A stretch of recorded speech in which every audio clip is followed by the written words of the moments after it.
இந்த ததீச்சி முனிவர் அவர் யோகத்துல இருந்து இருந்து இருந்து அவருடைய முதுகெலும்பு வஜ்ரம் மாதிரி ஆயிடுதான். வஜ்ரம்னா இந்த யோக நிலையில இருந்து அதை விட ஸ்ட்ராங்கா உலகத்துல எதுவுமே கிடையாது.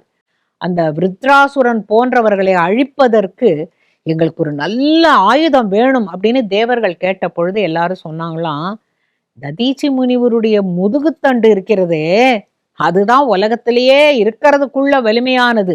எல்லா தேவர்களும் ததீசி முனிவர்கிட்ட போய் சரணாகத்தின்னு விழுந்து நமஸ்காரம் பண்ணும் பொழுது ததீசி முனிவர் சொன்னாராம், என்ன வேண்டும் உங்களுக்கு, என்னால் என்ன ஆக வேண்டும் கேட்ட பொழுது, நாங்க கேட்கறது ரொம்ப ஒரு கஷ்டமான ஒரு விஷயம், எங்களுக்கு மிகவும் வலிமையான ஒரு வஜ்ராயுதம் வேணும் அப்படின்ன பொழுது, அதற்கு என்னுடைய முதுகு எலும்புதான் வஜ்ராயுதத்தை செய்ய முடியுங்கிறதுக்காகவா அப்படின்னு கேட்டுட்டு, அதே யோக நிலையில உட்கார்ந்து அவருடைய உயிரானது அத்தனை 6 ஆதாரங்களையும் தாண்டி கொண்டு சகசிராரத்தில் அந்த சகசிர இதழ் கமலத்தை தாண்டி கொண்டு ஜோதி ஸ்வரூபத்தில் அவருடைய ஆன்மாவானது பறந்து சென்று விட்டது.